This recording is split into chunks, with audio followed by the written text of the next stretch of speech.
Bien. C'est 3 Alors minutes. dans ce cas-là, je vais en utiliser 30 secondes à simplement dire qu'il est quand même assez anormal en conclusion du DOB de faire une présentation qui aurait dû être faite avant, ce qui nous aurait permis de réagir. Et que sur le sujet de l'évolution de la dette, c'est juste pas sérieux. Il faut mettre en rapport l'évolution de la dette avec l'évolution du budget. À l'époque, la région n'avait pas la compétence en matière de TER, elle n'avait pas la compétence en matière d'apprentissage, elle n'avait pas la compétence en matière de formation professionnelle, elle avait beaucoup moins de compétences.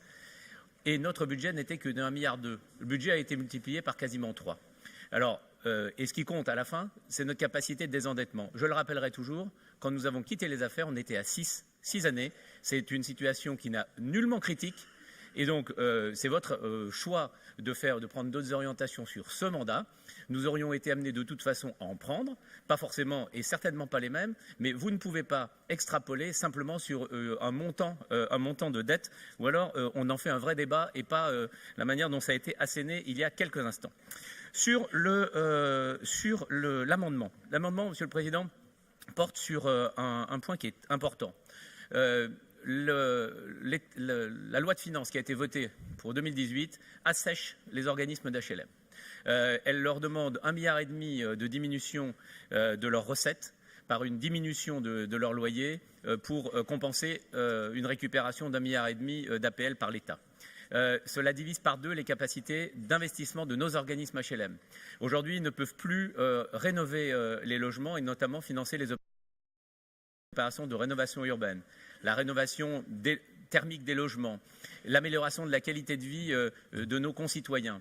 Le programme de rénovation urbaine, pourtant 2 fois moins ambitieux que le précédent, devrait mettre 2 à 3 fois plus de temps pour être réalisé. La région ne peut pas tout. En revanche, vous avez décidé au début de ce mandat, dans un contexte différent, avant cette ponction sur les organismes d'HLM, qui rendent aujourd'hui imbouclables, si j'ose dire, les opérations, de ne plus mettre un euro dans le cadre de l'investissement sur la rénovation urbaine, sur l'habitat. Je pense et nous pensons que c'est une erreur. Nous avons essayé l'année dernière, au début de cette année, de le faire entendre. Vous avez hésité pour finalement dire non.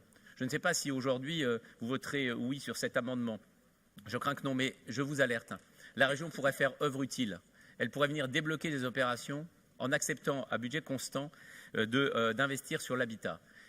Sur 42 millions d'euros, 17 millions d'euros sur la rénovation urbaine n'ont pas été engagés au budget 2018.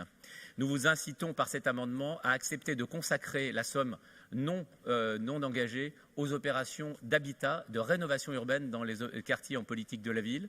Si cet amendement était rejeté, ce que je regretterais, nous reviendrions pour un vrai débat sur le budget, parce qu'il y a là un sujet sur lequel la région peut faire, et donc, de notre point de vue, qu'elle doit faire. Et j'ajoute que ce constat est partagé, je pense, sur la majorité des bancs de cette Assemblée, majorité et opposition confondues.